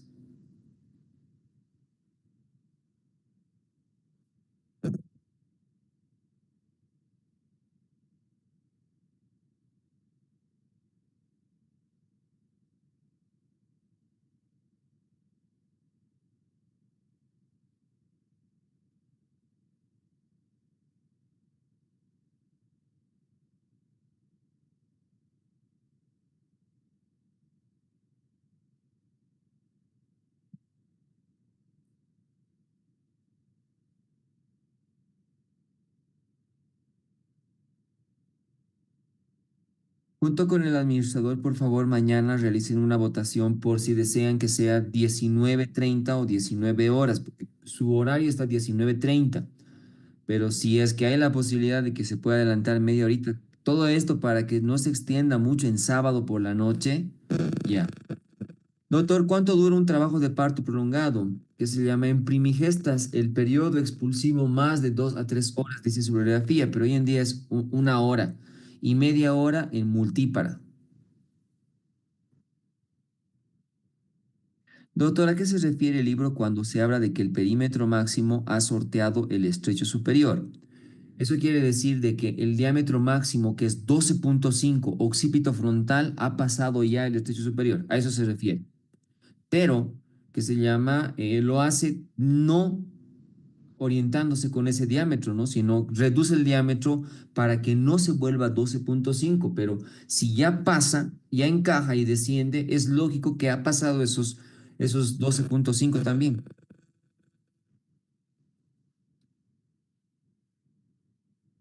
¿Cuánto dura el alumbramiento? Si es alumbramiento activo, 5 minutos. Expectante con oxitocina, 10 minutos. Tiempo corporal sin nada, es decir, solo manejo expectante hasta media hora puede durar.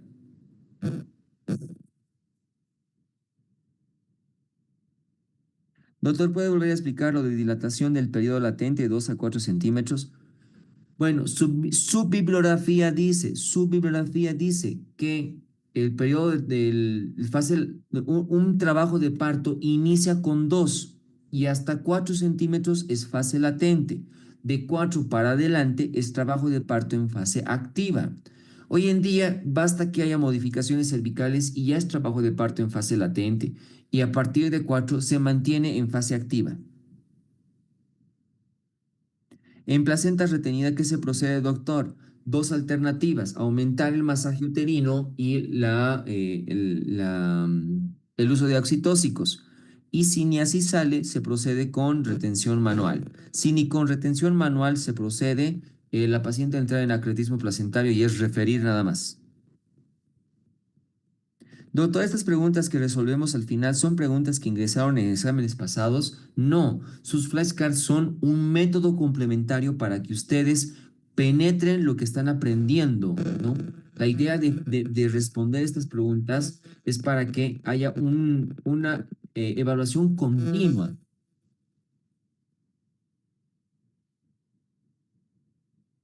Doctor, ¿puedes explicar la presentación de vértice frente? No, no existe vértice frente. Vértice es occipucio. Frente es que el punto toconómico es el punto lambda. Digo que se llama el bregma, perdón, es el bregma. Hace lo mismo. Prácticamente las únicas dos variantes que pudieran ir a parto son el occipucio y el bregma. Cuando es de cara y de frente, ya no deberían, cuando el punto toconómico es la nariz y el mentón, no deberían ir a parto.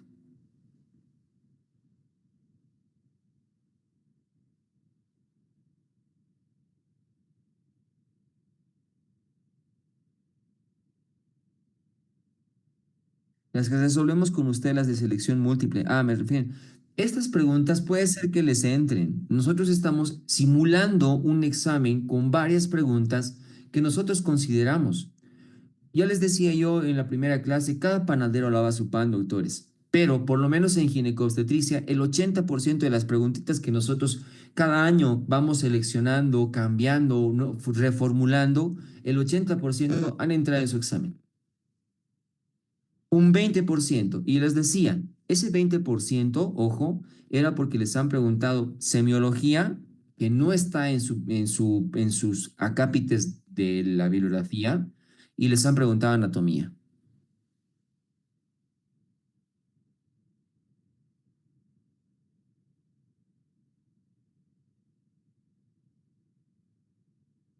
Doctor, en caso de no contar con balón de Bacri, ¿se puede utilizar sonda gástrica o sonda vesical o solamente compresas? Se puede utilizar compresas, pero hoy utilizamos sonda Foley con 2 preservativos atados al extremo distal. Doctor, ¿en qué casos tengo que conducir y cómo es el aumento de gotas? Se conduce cuando el trabajo de parto se ha detenido, es decir, se está prolongando, llega a la curva de acción probablemente. Y cuando es conducción, se empieza con oxitocina a 12 gotitas y se va aumentando 2 gotas cada 30 minutos hasta lograr una dinámica uterina regular. Llegamos a la dinámica uterina regular y ya no se aumentan más gotas.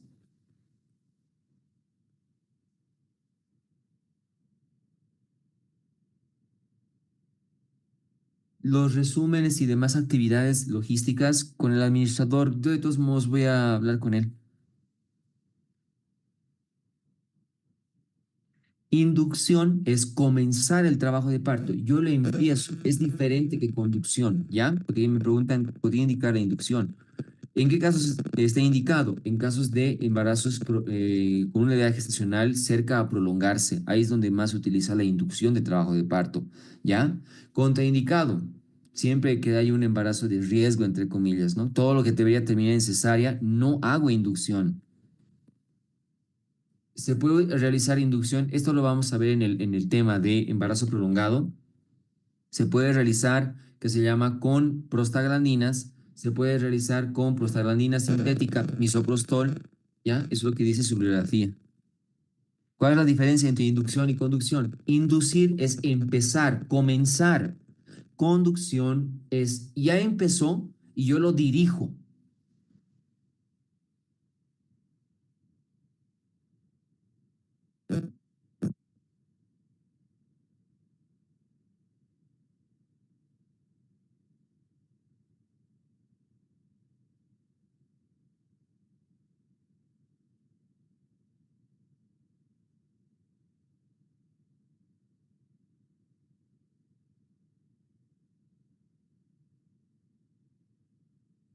Creo que ahora sí se nos acabaron las preguntitas, doctores, ¿ya?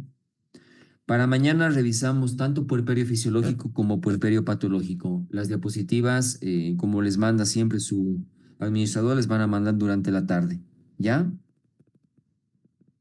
Aquí dicen, mejor serían que las preguntas ya estén con respuestas. La idea de hacer la clase introductoria, porque aquí las resolvemos, es de que ustedes ya vayan leyendo un tanto el tema y ya vayan predisponentemente como para responderlas. Es por ese detalle, ¿ya?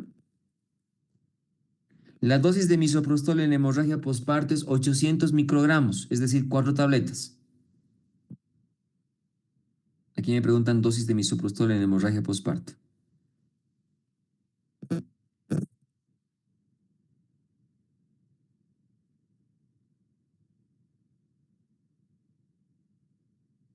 Vamos a intentar de que se le envíe lo más antes posible, ¿no? A mí me pidieron de que sea entre 1 a 2 horas antes.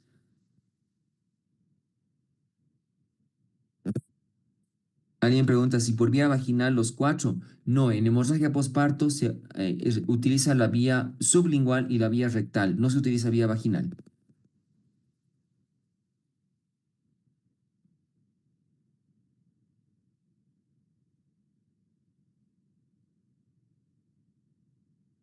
Bien, doctores, ahora sí, creo que con eso ya concluimos la jornada del día de hoy. Los espero mañana, por favor.